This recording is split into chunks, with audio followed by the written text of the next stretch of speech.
G'day ladies and gents. This video is about 10 minutes long and it's for the person who wants to have a crack at changing wheel bearings for their trailer. Maybe you've never done it before and you just want to figure out how it's done, and hopefully this will give you an idea.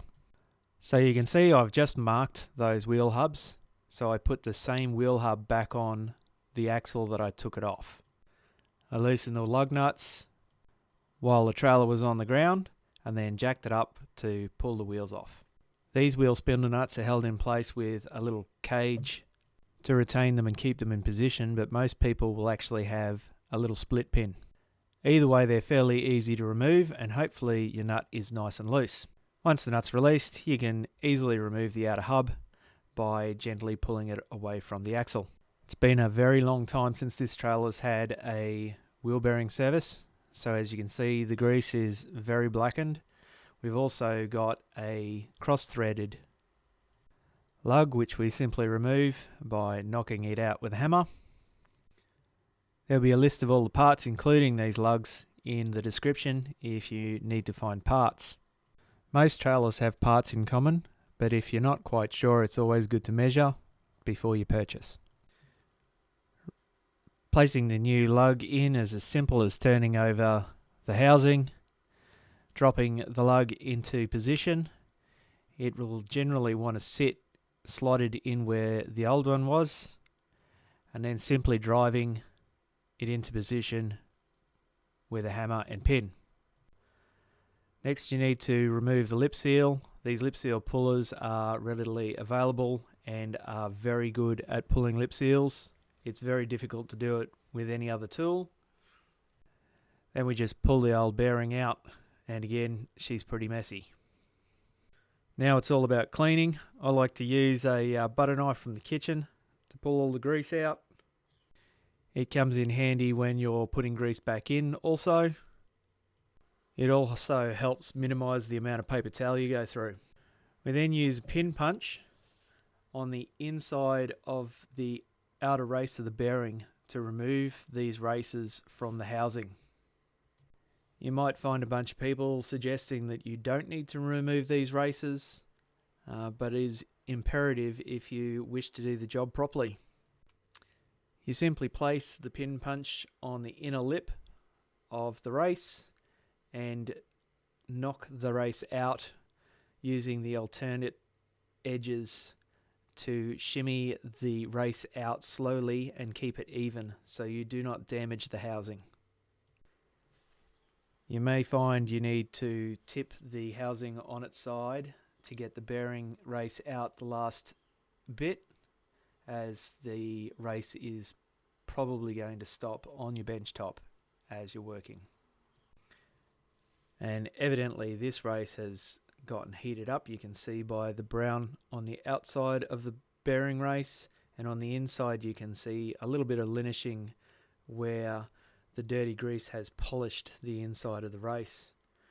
Then it's simply a matter of flipping the housing over and knocking out the inner race for the inner side of the housing. Again, this one's got a little bit of wear, nothing major, but if you're replacing the bearing, you replace everything. It's a good idea to keep your pin punch nice and sharp. If the edges of the pin punch start to round off, it becomes very difficult to grip the inner race of the bearing to knock it out of the housing.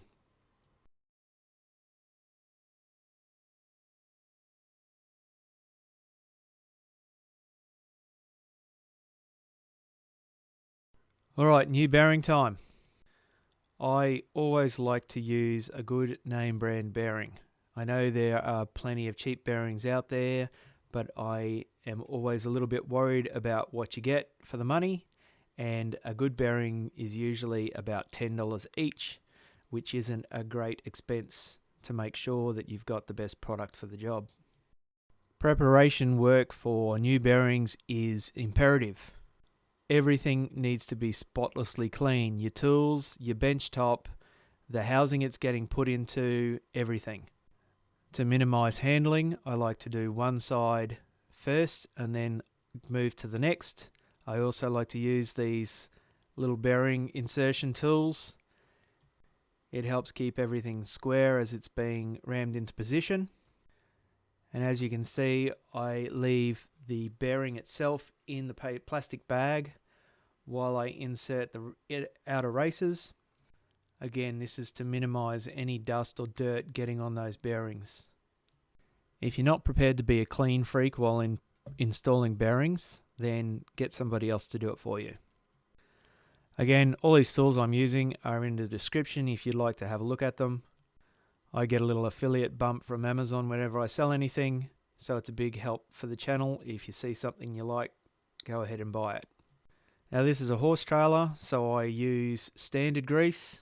I only use waterproof grease on boat trailers because I don't like the lifespan of the waterproof stuff. Also, you'll see that I've got a Ziploc bag here. I like to put all of the bearings that I've packed with grease into a single bag, again to make sure that they don't get contaminated with dirt or dust. Packing bearings with the appropriate amount of grease is super important.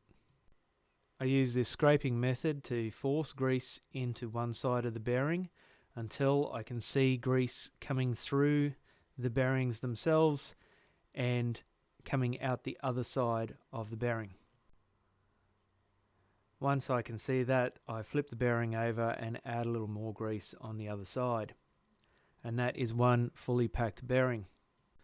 I do the two outer bearings first and then the inner bearings second, which means they don't need to be double handled, as I'm going to put the inner bearings straight into the hubs.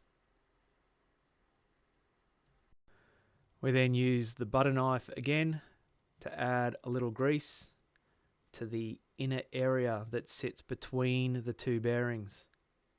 This will ensure that we have already pre-packed the bearings with the appropriate amount of grease when we install the hubs.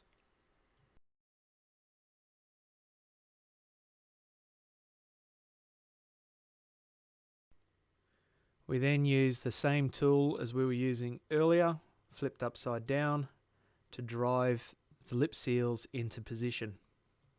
Use the hammer to start them a little first so that they don't pop out and become misaligned as you're driving them in place.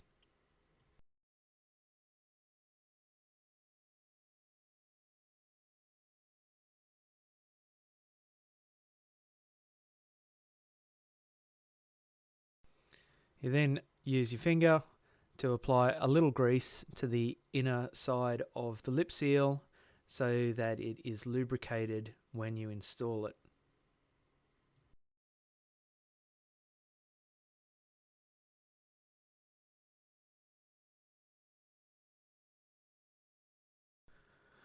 We can then flip it over, pull the outer bearings out of the Ziploc bag and insert them into the wheel hub. These wheels are now ready to install. And again, we'll take note of where we labeled them so that the same hub goes on the same axle. Again, here we're trying to minimize the amount of contaminants that may enter the bearing housing. So we've cleaned down all of the components with brake cleaner, and we're just forcing a little bit of grease through the grease nipple to get that dirty bit of grease out of the end of the housing before we put the wheel housing on. This is all pretty straightforward. You just make sure you've got it aligned nicely. Keep a thumb over the top of that bearing so it doesn't drop off as you insert the wheel hub. We then replace the thrust washer.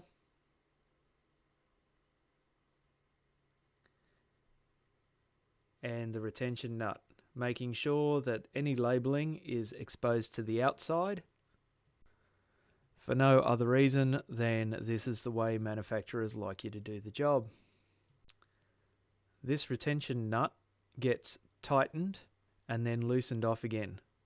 This is an important part of the process. It means that you have enough preload on the wheel that the wheel doesn't overheat or fall off. The best industry practice for this is to tighten the retention nut until you start getting a little bit of resistance on the wheel. This means you've got the bearings in position and seated properly. You then return the nut back 1/4 turn to make sure you have the right preload. Then it's simply a matter of putting your locking cage or split pin back in and your dust cap over the top.